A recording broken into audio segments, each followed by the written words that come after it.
Boa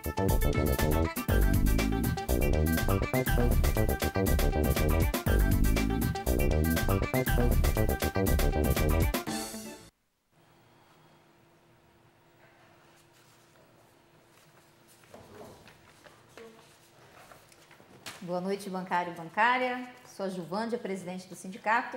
Nós estamos aqui em mais um Momento Bancário em Debate. E hoje nós vamos falar um pouco da assinatura da convenção coletiva, que foi feita ontem, e vamos conversar aqui com os nossos convidados, que é o Luiz Cláudio Marcolino, presidente licenciado do sindicato, foi eleito deputado estadual com cerca de 97 mil votos, inclusive com muito voto de bancário, porque depois os bancários falaram isso para a gente. Boa noite, Luiz. Bem-vindo aqui ao Momento Bancário em Debate. Daqui a pouco eu passo a palavra para você. Nós também estamos aqui com Wagner Freitas, que é o secretário de Administração e Finanças da CUT Nacional, a Central Única dos Trabalhadores. Boa noite, Wagner. Obrigada pela presença e daqui a pouco a gente vai conversar com vocês. Bom, então, como eu disse, nós assinamos ontem a Convenção Coletiva de Trabalho dos Bancários. E tem muitos bancários mandando questão aqui para a gente, né, mandando suas dúvidas e perguntando como é que vai funcionar o pagamento das diferenças salariais, a partir de quando que o salário dele passa a vigorar com aquele valor, quando que ele recebe a participação nos lucros e resultados, bancário que saiu de um banco foi para outro no meio desse ano, como é que vai funcionar o pagamento. Tem uma série de dúvidas aqui que a gente vai esclarecer para vocês. Bom, nós assinamos ontem e os bancos têm até 10 dias corridos a partir da assinatura do acordo para fazer o pagamento da antecipação da PLR. Porque a PLR ela tem que ser paga com base no lucro anual, no balanço anual dos bancos. Mas o que acontece? Acontece que o balanço só é fechado no ano que vem. Portanto, ele vai fazer uma antecipação com base no lucro do primeiro semestre. Então, a gente efetivamente só vai saber se a PLR, quanto se vai pagar de PLR a partir de uma estimativa que a gente faz, né? Ou a partir somente da antecipação e do lucro realizado no primeiro semestre. O que o banco vai pagar? 54% do salário, mais R$ 660, mais 2% do lucro líquido, distribuído linearmente entre os funcionários, e 2% do lucro líquido do primeiro semestre de 2010. Ah, mas eu saí do banco em junho. Tem um bancário que fala aqui, ó, eu saí em junho, entrei em outro banco, vou receber? Pela convenção coletiva, não. Mas há uma orientação jurisprudencial, né? Ou seja, as decisões do tribunal são todas no sentido de que você tem direito a receber proporcional. Então, muita gente recorre à justiça e, apesar da convenção coletiva estar determinando uma data, que é 2 de agosto, você tem que estar no banco nessa data, pela orientação jurisprudencial, que são as decisões dos juízes, que são referendadas no Tribunal Regional e no Tribunal Superior do Trabalho, você tem direito a receber, entendeu? O banco teria que pagar. Nós tentamos, já há alguns anos que a gente vem tentando mudar essa cláusula, era importante que haja essa mudança, mas ainda a mudança ainda não foi feita, nós vamos continuar tentando, embora você já possa recorrer aos tribunais, porque isso já é um ponto pacífico lá na jurisprudência. Bom, então eu tenho pergunta assim, e o meu salário? Eu recebo no próximo mês, que salário? Ele vai começar a vigorar com aquele reajuste a partir de quando? A nossa data base é 1º de setembro. Quando a gente começa a negociação, está garantido lá o 1º de setembro. Então, seu salário e essas diferenças salariais vão ser corrigidas retroativa a 1º de setembro. Claro, você vai começar a receber o salário com reajuste novo, mas depois você vai receber as diferenças salariais. Alguns bancos vão pagar essas diferenças agora, no final do mês, e outros bancos vão pagar a diferença só na folha de pagamento de novembro, mas de qualquer maneira é o montante acumulado retroativo a 1º de setembro. E aí tem um outro bancário que pergunta assim, a gente fez um aumento no piso, nós conquistamos aí nessa greve, vocês acompanharam bastante, né? O movimento, foi a maior greve dos últimos 20 anos, a gente teve uma conquista histórica em termos de aumento real e de valorização do piso da categoria. Aí o bancário fala assim, bom, mas eu estou no banco e ganho R$ 1.074. Entrou um bancário novo agora e ele vai ganhar 1.250 e eu vou ficar com 1.074 corrigido por 7,5? Não, não. Na verdade, ninguém vai poder ganhar menos que 1.250. Ou você pega seu salário e aplica 7,5%. Se for maior que 1.250, você vai ficar com esse valor. Se for menor, ele vai ter que te pagar 1.250, a não ser que você esteja no piso de portaria, que é o chamado BOI, né? O piso de escriturário é 1.250. Aí o bancário pergunta assim, qual a diferença? Eu sou escriturário ou caixa? Né? Eu ganho R$ 1.074. Bom, se você for... A diferença entre escriturário e caixa. Se você for caixa, você tem que ter um piso, né? Seja qual for o piso que o banco pratique, mais a gratificação de função caixa. Então, você vai acrescentar essas verbas. Ele fala aqui, olha, meu piso era R$ 1.074 e eu sou um caixa. Né? Então, o que vai acontecer com você? Você vai passar a ganhar R$ 1.250, porque você estava ganhando R$ 1.074. Então, 7,5 dá menos que 1.250. Portanto, você não pode ganhar menos que 1.250. Então, você vai 1.250 mais a gratificação de caixa. Portanto, você vai ficar com um piso aí de R$ 1.701 ou R$ 1.709. Está lá na convenção coletiva e a convenção coletiva já está disponível aí no site. Você pode acessar nos seus direitos e ver qual que é o piso da categoria, a gratificação de caixa, enfim. Então, se você é um caixa nessa condição que eu falei, você vai ter um reajuste na ordem de 13%, mais que 13%. Né? E se você é um chefe de serviço, aquele primeiro comissionado, e você ganhava R$ 1.074 mais 55% do seu salário, você vai ter um reajuste de 16%. Você vai ganhar 1.250 mais 55%, que é a sua gratificação. Então, esse reajuste no piso ajuda a impulsionar as primeiras faixas salariais, né? Ajuda que essas faixas salariais tenham um reajuste maior. Ah, se eu sou do Banco do Brasil, se eu sou da Caixa Econômica Federal, como é que funciona? Você vai ganhar, se for do Banco do Brasil, no mínimo R$ 1.600, se você está lá no piso. Né? Se você for da Caixa Econômica Federal, tem mais de 90 dias de banco, você vai ganhar R$ 1.637. Este é o piso, que também teve um reajuste significativo, um aumento muito importante, e é fruto dessa luta toda. Bom, eu queria aqui começar com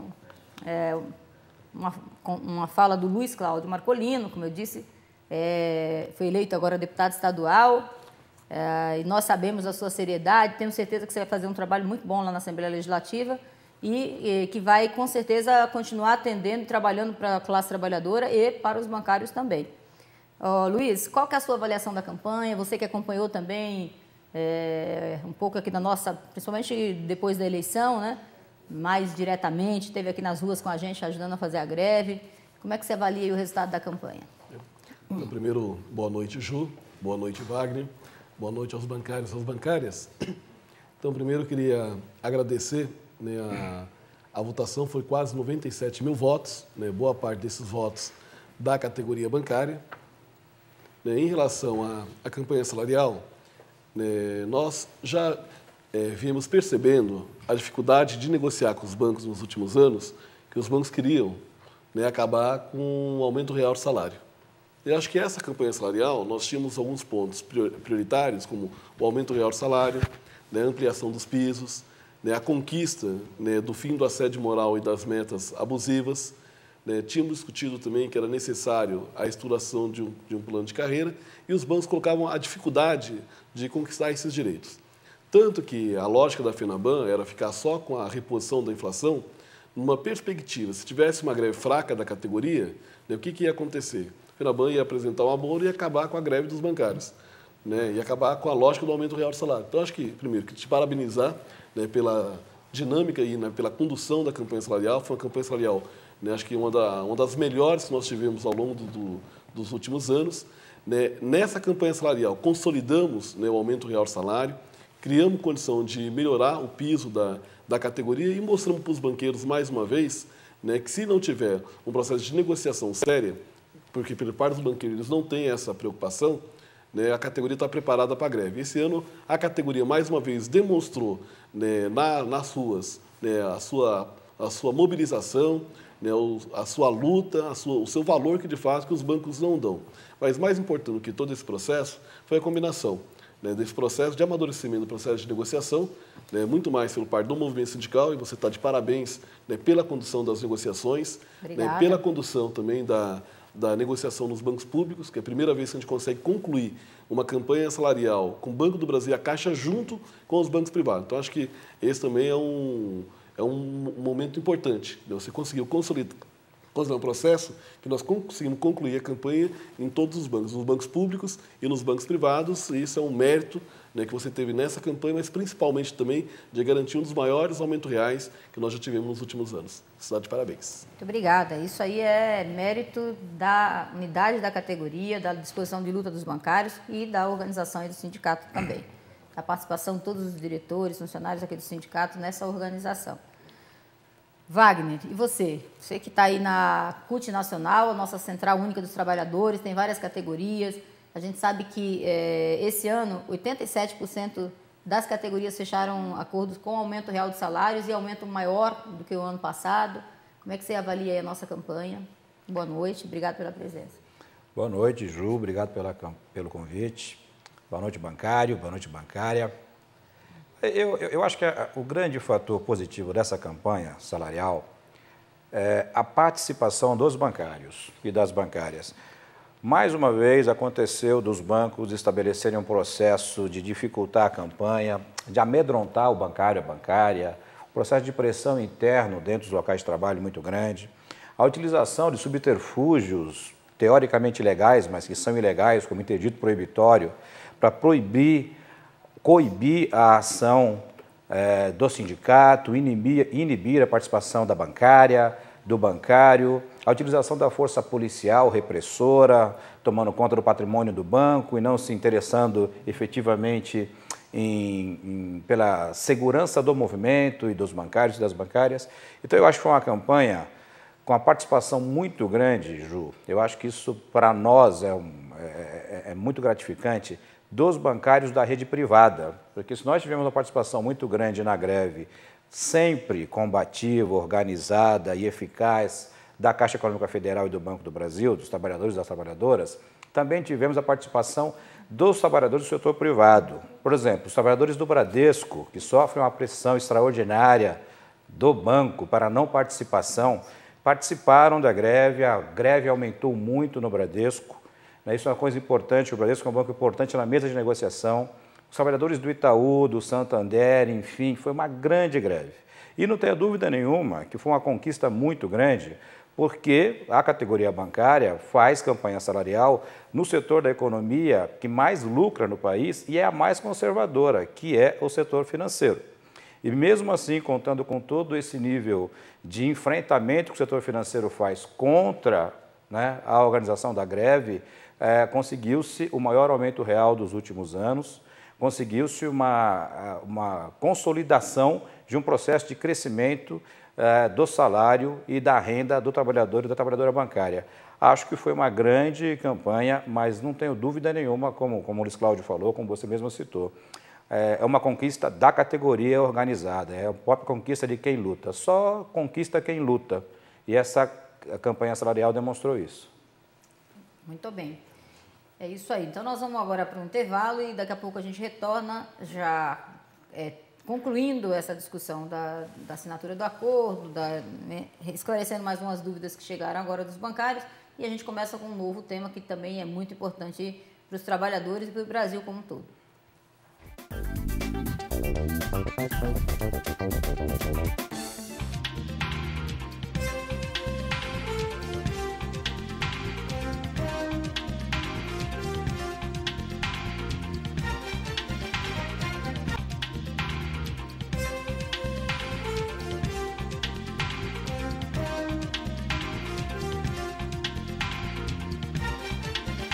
Representantes das 5 maiores centrais sindicais do Brasil, entre elas a CUT, Central Única dos Trabalhadores, estiveram juntos por uma única causa: votarem a agenda da classe trabalhadora.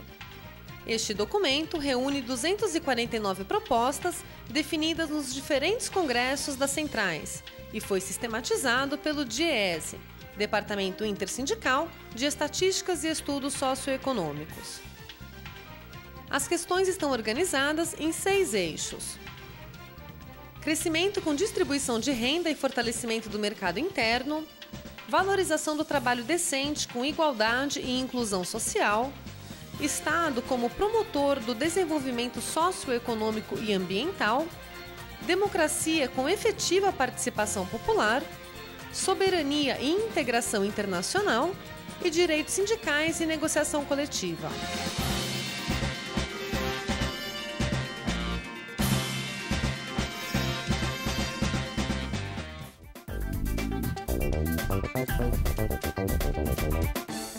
Estamos de volta aqui com o Momento Bancário em Debate e a gente está conversando sobre a assinatura da Convenção Coletiva, a nossa campanha salarial, e vamos falar também sobre a plataforma da classe trabalhadora, que é o projeto que os trabalhadores estão pensando para o Brasil no próximo período. Bom, só para concluir esse assunto da Convenção Coletiva, tem um bancário perguntando aqui sobre a compensação das horas da greve. A compensação, veja bem, tanto para o Banco do Brasil, quanto para a Caixa Econômica Federal, para todos os bancários de banco privado, né, é a mesma regra. Qual é a regra que nós negociamos esse ano? Aliás, foi uma negociação extremamente difícil, né? Nós começamos a negociação na segunda-feira às 11 e terminamos 7 horas da noite e a parte da tarde inteira foi discutindo a compensação. Nós queríamos anistia, os bancos queriam o desconto. Nós insistimos nisso, né? Durante horas e todo ano é assim. O Luiz Cláudio e o Wagner, que já coordenaram esse processo de negociação também nos bancários, sabem que é sempre muito difícil fazer a discussão das horas paradas, né? Das horas da greve. Mas qual que é a regra? A regra é que não pode haver desconto, né? A compensação pode ser feita até o dia 15 de dezembro. Se não compensar, aí sim está anistiado os dias. Não pode descontar depois, compensar depois dessa data, né? Não pode haver nenhuma punição para o bancário, porque a greve é um direito, né? Os bancos não podem perseguir, punir o trabalhador por causa da greve. Se tiver isso, tem que denunciar o sindicato, porque nós vamos agir nesse sentido de garantir esse direito e garantir que o trabalhador não seja nem perseguido nem punido. Bom, então, a compensação, aí o bancário está falando assim, olha, mas se eu vou sair de férias nesse período, depois, daqui a alguns dias eu vou sair de férias. Bom, aí paciência, você não pode compensar depois do dia 15 de dezembro. Você vai compensar depois da assinatura do acordo até o dia que você estiver trabalhando. Você vai lá, enfim, tem regras para compensação. Não pode compensar senão de segunda a sexta e até 2 horas por dia no máximo, porque senão você não respeita o intervalo intra-jornada que está na legislação. Então, isso tudo também são regras, não se pode compensar de sábado, nem domingo, nem feriado. Bom, isso serve para todos os bancos. Bom, aí estão perguntando aqui quando é que vai ser paga as diferenças salariais. As diferenças salariais, eles têm até a folha de pagamento de novembro para pagar. O Bradesco, por exemplo, deve pagar até as diferenças salariais até novembro. Itaú vai pagar com certeza na folha de novembro. O Santander vai antecipar e vai pagar tudo agora no dia 29 de outubro. E aí também tem uma dúvida sobre o reajuste salarial. Certamente é uma dúvida de um bancário do Banco do Brasil, aqui de um banco público. E ele pergunta, como é que vai ficar o meu reajuste? Como é que eu aplico? Primeiro, no caso dos bancos públicos, no Banco do Brasil e na Caixa, nós fizemos um processo de negociação e não tem teto. O 7,5% vale para todos, né? Exceto quem está no piso, que vai ter um reajuste maior. Vai ter aí, no caso do Banco do Brasil, 13%, na Caixa, 12,74%. Este é o piso desses dois bancos. Já vai corrigir, no caso do Banco do Brasil, corrige toda a curva salarial em 13% e na função você vai ter os 7,5%, mas não é para quem ganha até 5.250, é para todo mundo, certo? Então, você vai ter que fazer o cálculo aí de como é que vai ficar seu salário, porque algumas pessoas, por conta do aumento do piso, vai ter um reajuste maior, né? Vai ter um reajuste maior que 7,5%, enfim. Então, tem alguns cargos, né, nessa curva de salarial que vai ficar com reajuste de 10,3%, de 9,8%, enfim. Aí você tem que fazer um cálculo para saber exatamente qual é a sua situação, para ver qual que é o reajuste que você vai ter. Certo? No caso da Caixa Econômica Federal, então todo mundo estava abaixo dos 1.637, vai para os 1.637 e todos terão aí uns R$ 39,00 agregados no salário, portanto, isso também vai representar um peso diferente conforme o salário de cada um. Bom, mas como eu disse, a gente não ia falar só da campanha salarial, tem um assunto muito importante, né? A CUT discutiu aí no final do primeiro semestre a plataforma da classe trabalhadora. Né, que é o quê? O que os trabalhadores estão pensando para o Brasil no próximo período e quem dirigir o Brasil, o que é importante para a gente que esteja na pauta. Agora a gente sabe que nós vamos ter eleição no dia 31, tem 2 projetos que estão disputando as eleições e eu queria ouvir um pouco aqui de vocês, dos meus convidados, que é o Wagner Freitas, que é secretário de Finanças da CUT Nacional, e o Luiz Cláudio Marculino, eleito agora deputado estadual. Wagner, me fala um pouquinho da plataforma da classe trabalhadora, o que é importante para os trabalhadores no próximo período? A plataforma da classe trabalhadora foi muito importante. Foi uma construção que nós fizemos na Central Única dos Trabalhadores, visitando a maioria dos sindicatos da CUT, em plenárias sindicais organizadas pelos trabalhadores, em parceria com a universidade, para construir uma plataforma que consolidou-se num documento que, neste documento, está contido as bases principais que os trabalhadores entendem que deva ser levado em consideração no próximo governo do Brasil. O que nós queremos, a nossa ideia, foi participar ativamente do processo da construção dos programas de governo dos candidatos, para que os interesses dos trabalhadores sejam contemplados nesse programa de governo. Nós sabemos que se nós não tivermos nenhuma ação por parte dos trabalhadores, o que acontece é que são programas de governo que não levam ao lado social, ao lado sindical, ao lado que interessa aos trabalhadores de maneira mais eficaz. Nós entregamos essa plataforma para os candidatos, né? E fizemos a entrega não só para os candidatos a presidente da República, mas também fomos numa visitação aos estados para entregar aos candidatos ao governo dos estados. O que está contido lá, Giovândia, que eu acho bastante importante. Nós queremos desenvolvimento, sim, mas com distribuição de renda e geração de emprego. Nós já tivemos no Brasil período de desenvolvimento onde não houve distribuição de renda. Então, não adianta só o crescimento da economia. Tem que ter o crescimento da economia com distribuição de renda, fundamentalmente para a classe trabalhadora. Queremos, faz parte da nossa plataforma, um Estado que seja indutor do crescimento. Nós não entendemos que o Estado não deve interferir na economia, que só o mercado deve, sozinho, né, organizar a economia. O Estado tem função, tem papel, e que ficou muito claro na última grande crise econômica que nós vivemos, que aqui no Brasil, por ter investimento público do Estado, por exemplo, por o governo Lula não ter privatizado a Caixa Econômica Federal, nem o Banco do Brasil, nós tivemos instrumentos internos de desenvolvimento, fomento de crédito, que propiciaram que o Brasil passasse pela crise de maneira muito mais tranquila do que passou outros países. Então, isso para nós é importante.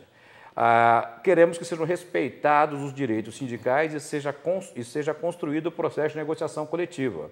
Existem governos, né, que já passaram por este país, e tanto nos estados quanto no governo federal, que não aceitam o processo da negociação coletiva e do respeito pelo direito dos trabalhadores se manifestarem, se constituírem em sindicato e, a partir daí, na negociação coletiva, nós chegamos a um denominador comum. Então, entendemos que isso é muito importante na plataforma de qualquer governo que queira representar a classe trabalhadora. Precisa ter negociação coletiva. Queremos que o nosso desenvolvimento respeite as questões ambientais e as questões ecológicas, porque nós sabemos também que isso é extremamente importante. É um ativo econômico importante. Não é só uma questão ambientalista. Economicamente, já está comprovado que o desenvolvimento sustentável é muito mais eficaz. E são bases da nossa plataforma, e que ela não é um instrumento de campanha, ela foi entregue para todos os candidatos, e é no sentido de nós participarmos, como eu disse inicialmente, como sujeitos do processo, não ficarmos olhando a construção de projetos de governo. Mas é importante também dizer que, seja eleita o Serra, seja eleita a Dilma ou o Serra, não interessa para nós apenas ter entregue o documento à plataforma. Nós vamos, depois que o presidente ou a presidenta eleita se consolidar, ir até este presidente ou presidenta eleita, no sentido de que ele tenha já, como presidente ou presidenta da República, o compromisso de implementar as diretrizes que estão contidas na plataforma, né? Aí que nós vamos ver se vai ser um governo voltado para o interesse da classe trabalhadora ou se é um governo voltado para o interesse do capital externo, internacional, do empresariado. A plataforma foi para isso. Mas a gente tem, eu diria que os projetos que estão disputando as eleições já estiveram no poder, seja no Estado, seja no governo federal, aliás, nos dois, né? Sim. No governo federal, porque o PSDB governou o país aí através do Fernando Henrique, inclusive tendo o Serra como ministro, o PT governou o país tendo a Dilma como ministra, inclusive ministra da Casa Civil, responsável por um desses projetos implementados no governo Lula. E aí, eu queria conversar um pouco com vocês sobre essa questão do fortalecimento do Estado que está na plataforma da classe trabalhadora e que, inclusive, significa fortalecer as empresas públicas, como os bancos públicos. Na nossa base, a gente tem aqui o Banco do Brasil, a Caixa Econômica Federal, mas a gente tinha, por exemplo, a Caixa Econômica, a Nossa Caixa, né, o Banco Nossa Caixa. Tínhamos o Banco Banespa, né, 2 grandes bancos públicos estaduais, e que foram o Banespa privatizado e a Nossa Caixa vendido, incorporado nessa conjuntura pelo Banco do Brasil, mas teria sido para a gente muito pior se fosse incorporado por um banco privado, porque a gente sabe qual a experiência, olhando para o passado, as experiências de um banco privado comprar um banco público, o quanto isso foi prejudicial para o Estado e prejudicial para os trabalhadores.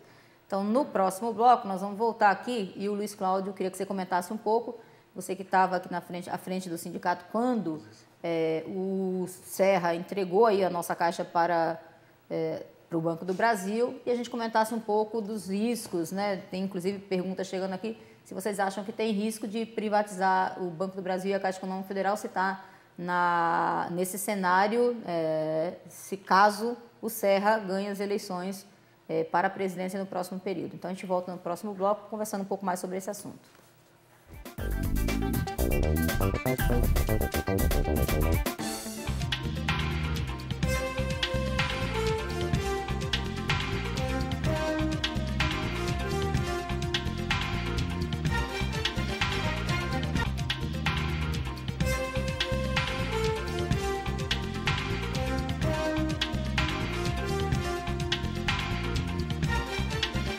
Representantes das 5 maiores centrais sindicais do Brasil, entre elas a CUT, Central Única dos Trabalhadores, estiveram juntos por uma única causa: votarem a agenda da classe trabalhadora. Este documento reúne 249 propostas definidas nos diferentes congressos das centrais e foi sistematizado pelo DIEESE, Departamento Intersindical de Estatísticas e Estudos Socioeconômicos. As questões estão organizadas em 6 eixos: crescimento com distribuição de renda e fortalecimento do mercado interno, valorização do trabalho decente com igualdade e inclusão social, Estado como promotor do desenvolvimento socioeconômico e ambiental, democracia com efetiva participação popular, soberania e integração internacional e direitos sindicais e negociação coletiva.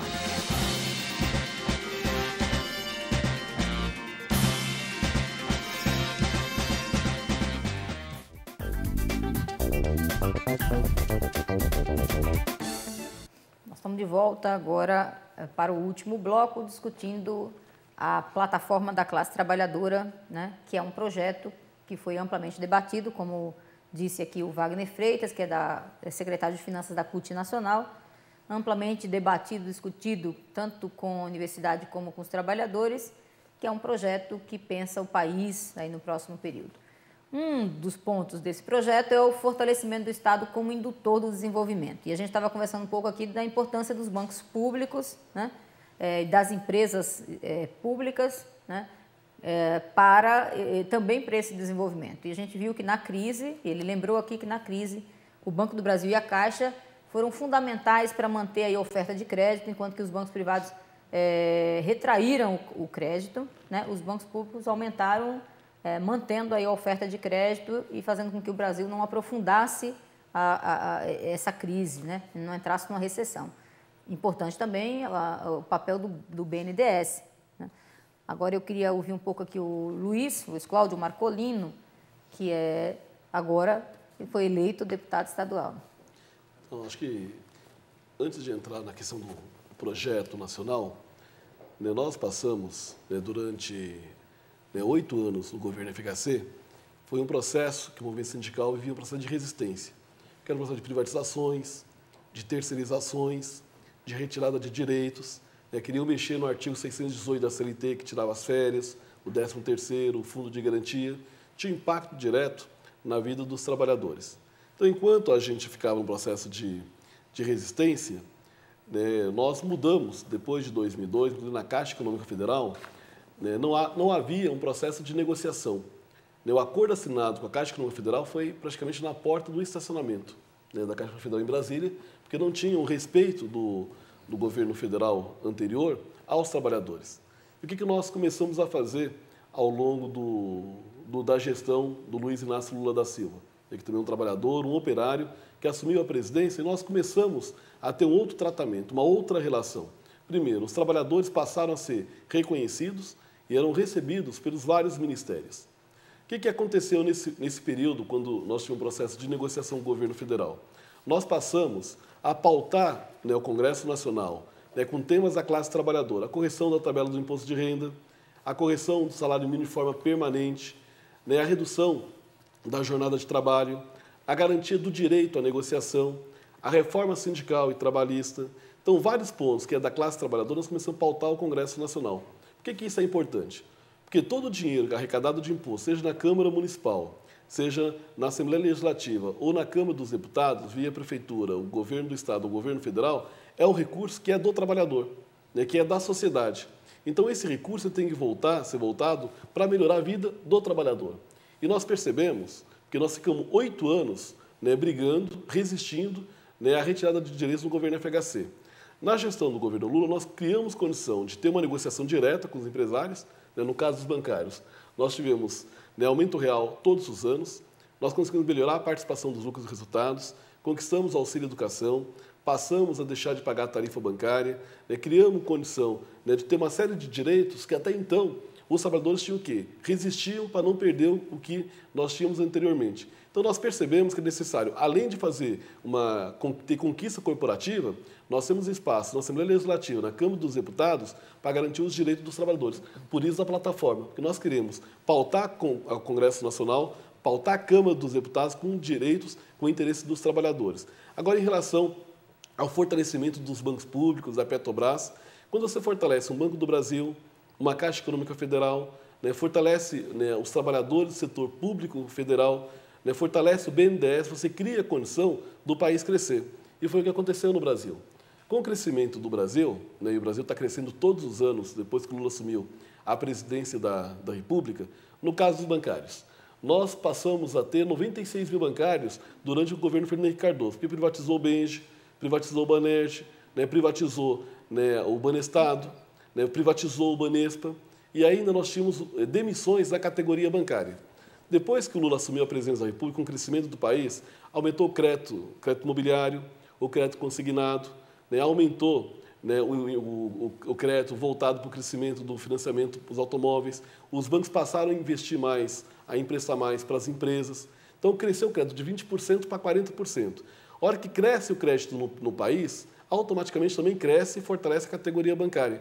Então, se a gente pegar hoje, nós temos 96 mil bancários, hoje estamos com 134 mil bancários na cidade de São Paulo. Isso foi com o crescimento do Brasil.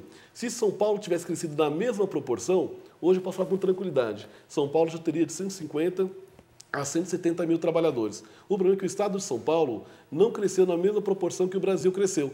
Então, a nossa categoria não cresceu ainda mais por falta de investimento do governo estadual no estado de São Paulo para que São Paulo crescesse da mesma forma que o Brasil cresceu. Então, a nossa categoria cresceu, também combinado com o crescimento econômico no país. Então, por que é importante o crescimento do país? Por que é importante um banco público? Por que é importante uma Petrobras? Que são recursos do governo, recursos do Estado que é investido na sociedade brasileira e com isso vai criando condição também de vários setores crescerem na economia brasileira. Então, são dois projetos distintos. Tem um projeto anterior que retirava direitos de precarização. Pega o Banco do Brasil e a Caixa Econômica Federal. Foram mais agências abertas, abriu concursos no Brasil inteiro. A terceirização e a precarização que tinha no Banco do Brasil e na Caixa, ele tem diminuído, ainda não está do jeito que a gente gostaria. Mas hoje você tem muito mais trabalhador contratado no Banco do Brasil, concursado, do que você tinha há alguns anos atrás. Você tem hoje trabalhadores que começamos a discutir o plano de cargos e salários, começamos a discutir a carreira, coisa que o governo passado não discutia, queria privatizar. O Banco do Brasil foi preparado para ser privatizado. A Petrobras foi preparada para ser privatizada. A estrutura da previdência social no Brasil estava desmontada e precarizada. Então, houve um processo de investimento. E com esse investimento criou condição de você ter um outro projeto de desenvolvimento do país. Por isso que tem dois projetos diferentes. Um projeto que fortalece o Estado e um outro projeto que minimiza o Estado. A hora que você minimiza o Estado, você precariza as condições de trabalho e você tira o direito dos trabalhadores. Por isso que nós não podemos ter dúvida. Tem um projeto claro colocado hoje no país, que é um projeto que fortaleceu os bancos públicos, fortaleceu a Petrobras, criou a condição de ter distribuição de renda no país a partir de vários programas sociais, de investimentos em portos, em aeroportos, em infraestrutura, investimento na agricultura, investimento, né, na parte de telecomunicações, houve investimento em todas as áreas, né, que o país precisava de infraestrutura. Então, nós não podemos ter dúvida em relação aos projetos. Nós penamos, sofremos muito com o governo passado, no caso da nossa Caixa. Se não fosse o Banco do Brasil, né, comprar a nossa Caixa com investimento muito forte também do movimento sindical, porque o governo, né, do Estado de São Paulo, ele não queria, né, para ele não importava para quem ia a nossa Caixa. Porque o governo do Estado tirou 2 bilhões da Caixa, né, do caixa da nossa Caixa, para que a direção da Caixa pagasse pela conta dos funcionários públicos do Estado de São Paulo. Só que já estava garantido, quando o Banespa foi vendido, que depois de 7 anos, a conta do governo do Estado de São Paulo seria de um banco público estadual. Então, seria para a nossa Caixa. Então, o Serra tirou, naquele momento, 2 bilhões da nossa Caixa, falando que investia em algumas áreas, e criou a condição do banco ter uma intervenção, de ter balanço negativo, com isso, teve que vender a nossa Caixa. Se não fosse o Banco do Brasil ter comprado a nossa Caixa, né, e ter fortalecido... Quer dizer, ele tira dinheiro... Quando você tira recursos do banco público, é uma forma de você justificar depois a venda desse banco, que você vai inviabilizando. Um dos principais recursos da nossa Caixa eram os depósitos judiciais. Também era um outro que estava em discussão. Este das contas do funcionalismo público, outro grande recurso que fazia parte importante, né, do balanço da nossa Caixa. Quando ele tira, ele desmonta e justifica o fato de ter que vender depois a nossa Caixa, seja para o banco, no caso aí, para o Banco do Brasil. Mas poderia ter sido para o banco privado e aconteceria o que aconteceu com o Banespa, com o Banestado, com o Banerj. Por isso que naquele momento, quando o Banco do Brasil compra a nossa Caixa, nós falamos no Estado de São Paulo.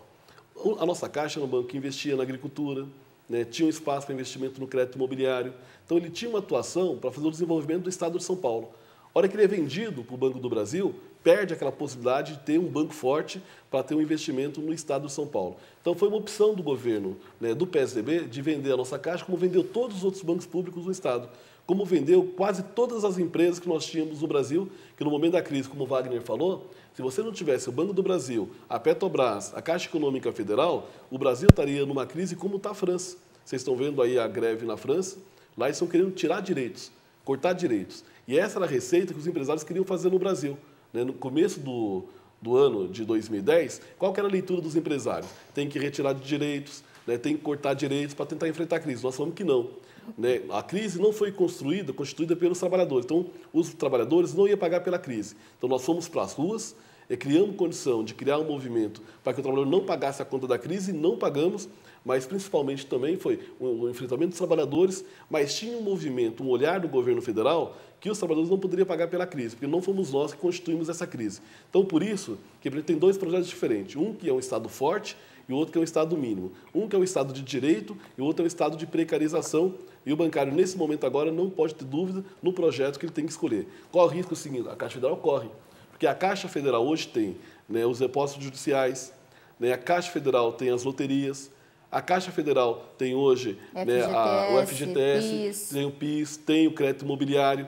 Então, a leitura que o governo Serra tem, né, quando estava aqui no governo do Estado, quando estava o Fernando Henrique no governo brasileiro, que era vender, né, esse patrimônio do país para pagar a conta da dívida externa. Hoje a dívida externa está paga, né, hoje você tem um país forte e nós precisamos que esse país continue sendo forte para que o trabalhador ele não tenha a sua vida precarizada como nós tivemos há 8 anos atrás. Então, outro problema que a gente vê, e a gente presenciou bastante, eu queria que você comentasse isso, Wagner, em relação à negociação coletiva, aos direitos dos trabalhadores, ao respeito à representação dos trabalhadores e à organização dos trabalhadores, a gente tem claramente experiências. Por exemplo, no governo Fernando Henrique e no governo Serra, aqui no estado de São Paulo, nós tivemos vários problemas em termos de negociação salarial, de respeito à organização dos trabalhadores.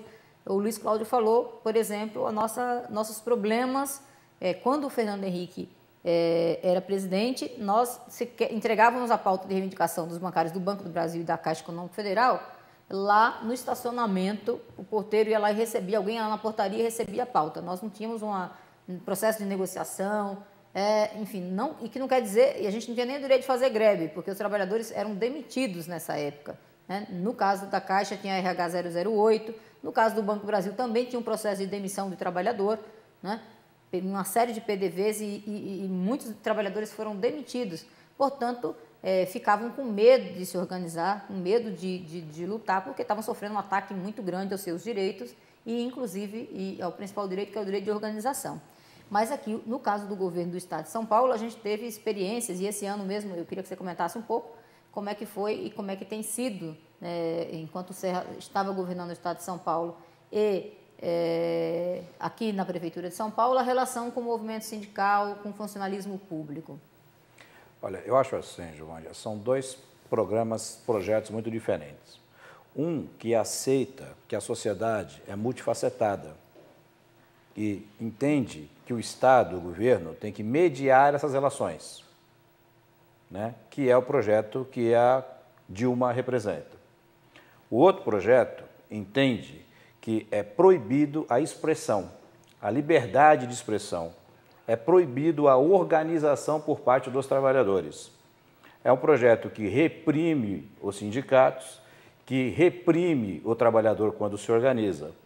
E é um projeto que é meramente voltado para os interesses dos grandes empresários, principalmente os internacionais, para vender o Brasil a preço de banana, que é o que o FHC fez, que é o que o Serra fez em São Paulo, e se ganhar a presidência da República vai fazer no Brasil.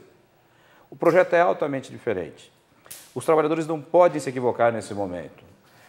Obviamente que nós não queremos um governo que seja complacente com a classe trabalhadora. O que nós queremos é um governo que entenda que, quando existe a organização social, ela deve ser respeitada.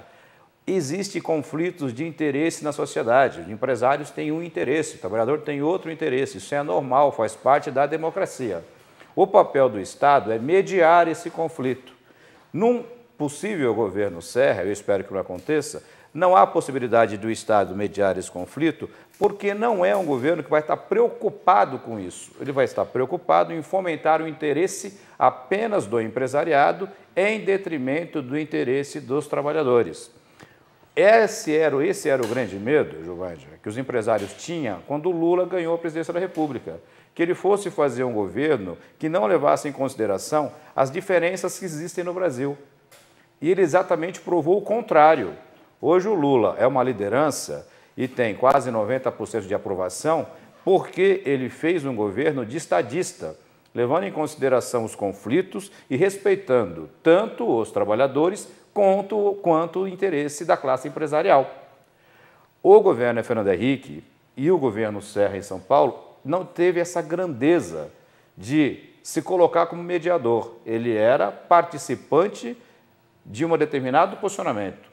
É isso que nós não podemos deixar que aconteça, né? Acho que, voltando à pergunta que você fez para o Luiz Cláudio, se o Serra for eleito presidente da República, a possibilidade de privatização da Caixa Econômica Federal e do Banco do Brasil é muito grande, porque é concepção do governo Serra, concepção do PSDB, que setor financeiro deve ser patrimônio do setor privado, fundamentalmente setor privado internacional, que banco não deve ser público, não deve ser estatal. Banco é banco privado, é negócio que dá muita lucratividade para o empresariado que sustenta a política do PSDB. E o bancário do Banco do Brasil e da Caixa Econômica Federal, principalmente os mais antigos, sabem disso porque viveram na pele. Nós temos um problema, Giovânia, às vezes, que há muitos trabalhadores e trabalhadoras da Caixa e do BB que são contratados já no governo Lula e não viveram a experiência do que é ser funcionário de um banco, empregado da Caixa, funcionário do Banco do Brasil, sobre a égide do PSDB. Precisa trocar ideia, conversar com os que estão lá há mais tempo para perceber o que era antes e o que é agora. Mas eu entendo que o Brasil vive um processo de crescimento, É um orgulho para todos os brasileiros o fato de ter tido uma crise econômica avassaladora e o Brasil ter tido possibilidade de passar por essa crise porque tinha um governo que acreditava no Brasil e nos brasileiros. Fomentou o crescimento da economia interna, acreditou na classe empresarial desse país, né? Fomentando a indústria nacional, acreditando no agricultor nacional, acreditando que a classe trabalhadora brasileira, organizada em seus sindicatos, é altamente madura para construir um equilíbrio na sociedade que o Brasil tem condição de fazer, tem condição de dar certo. O que eu acho que nós não podemos ter o retrocesso. O retrocesso significa o governo da barbárie. Esta de que não há um Estado sem proteção social, um governo que não respeita as diferenças da sociedade. E, para mim, isso é retroceder, para mim, isso é barbárie. Então, nós vimos aqui que a plataforma da classe trabalhadora defende que o Estado tem que ser um Estado forte, né, um Estado como indutor do desenvolvimento econômico, portanto, não pode ser um Estado mínimo, em que não tem empresas públicas consolidadas e fortes para ajudar nesse crescimento. Nós vimos aqui que a gente defende um Estado que respeite os direitos dos trabalhadores, que também respeite a organização dos trabalhadores, que trabalhe pela igualdade de direitos, igualdade de oportunidades.